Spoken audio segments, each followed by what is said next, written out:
Welcome back to Flying This Models. I'm Chad. Before we get rolling on this build, I thought I'd show the model in its final form.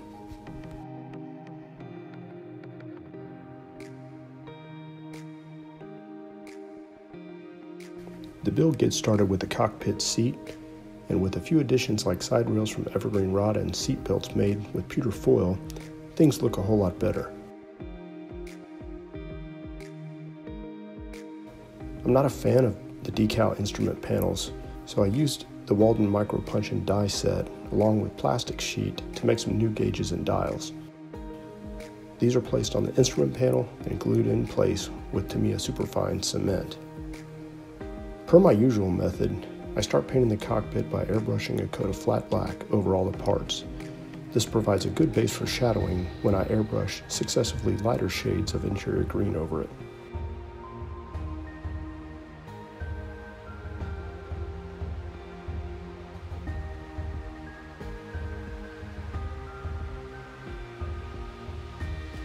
While I've got the airbrush loaded up with flat black, I go ahead and spray the interior of the wheel well components as well.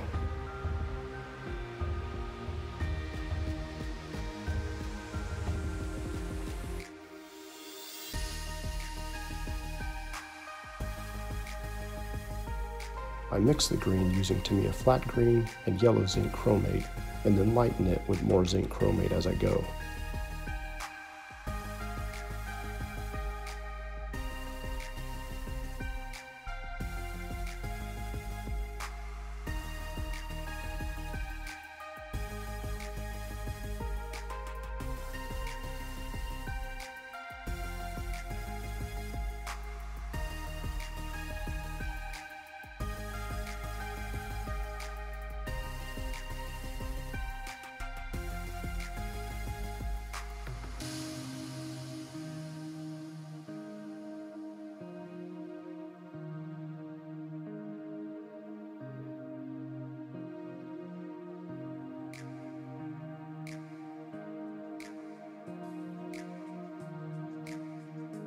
The wheel wells are actually a yellow zinc chromate instead of interior green.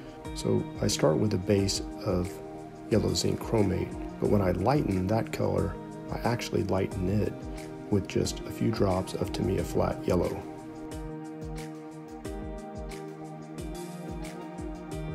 I added an oil wash using a mixture of raw umber and black, thinned with mineral spirits. You want it to flow into the recesses, so make sure to test that mixture by touching it to a paper towel.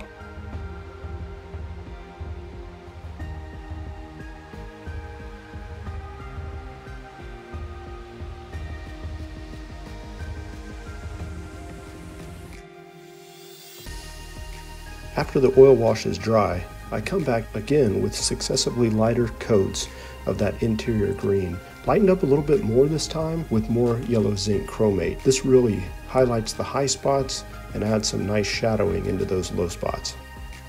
To really accentuate the high spots, I come back in with Vallejo acrylics and brush a little of a lighter coat of the base color onto the high areas.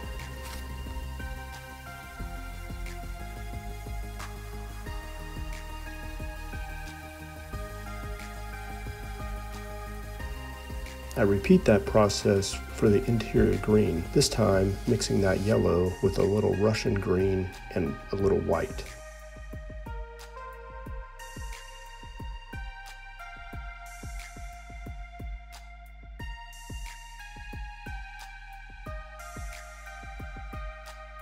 With the basic cockpit weathering complete, I can now paint all the rest of the details using Vallejo acrylics.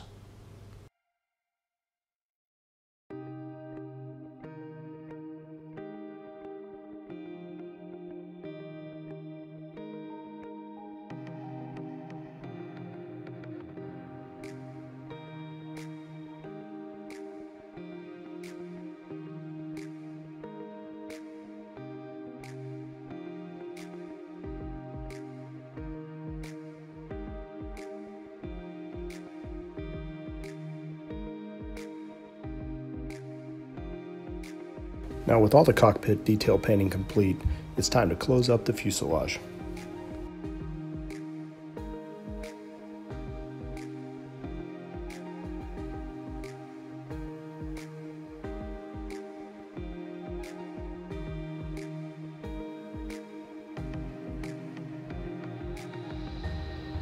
With the fuselage built, we can now add the wings and get ready for painting the exterior.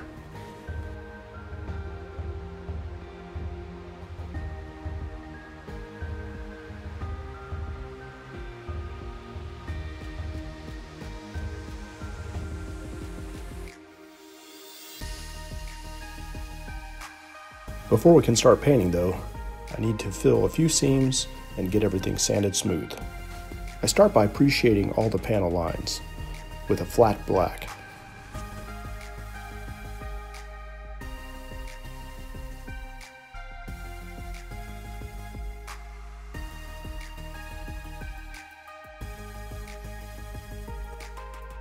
Next, I apply a light gray to the undersurfaces. Now once I get the base coat down, I'll come back in and lighten that base color with a little bit of white and then spray that inside of the panel lines to give a weathered effect.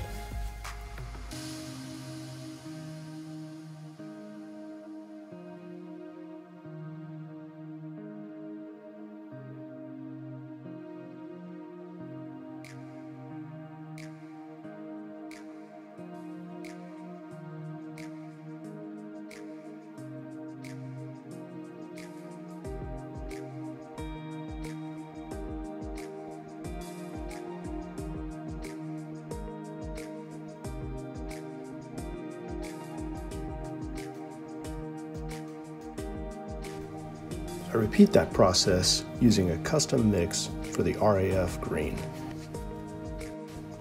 Instead of using white, however, I fade it using a dark yellow.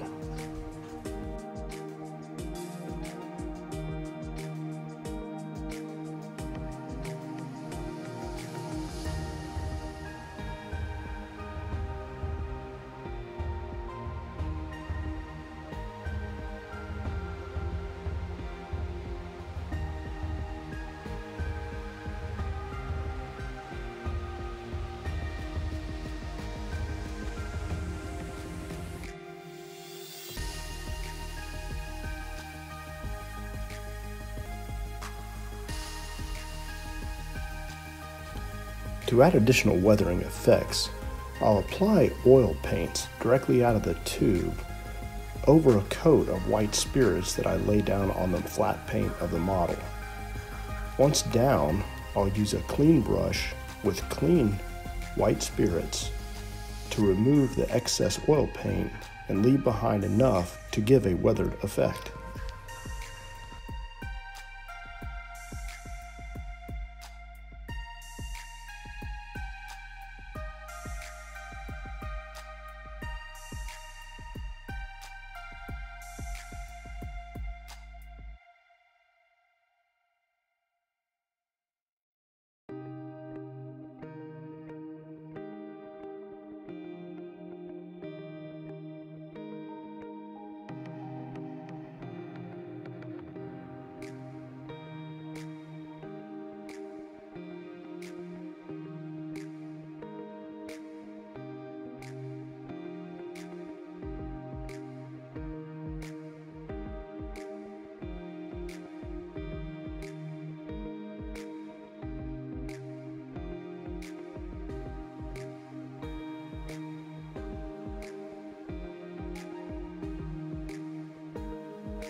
With the basic weathering down, I can now mask off and apply the ID stripes.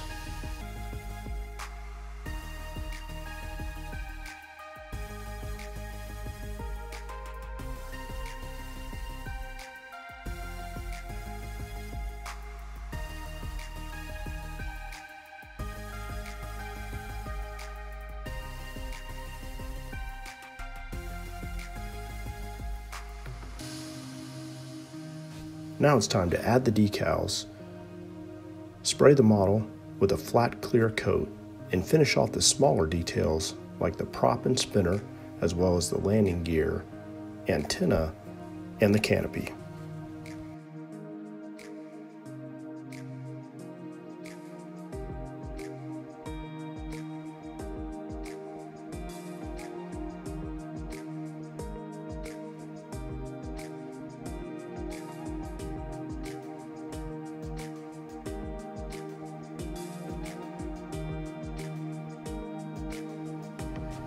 I made new ID lights using pewter foil and a 5-minute epoxy, and then painted them using Tamiya clear red, green, and amber.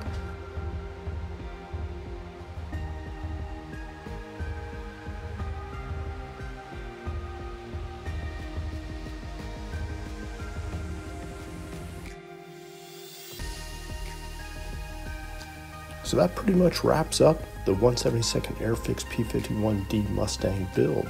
I hope you enjoyed this build. If you did and you like this kind of content, hit that subscribe button and click the notifications bell.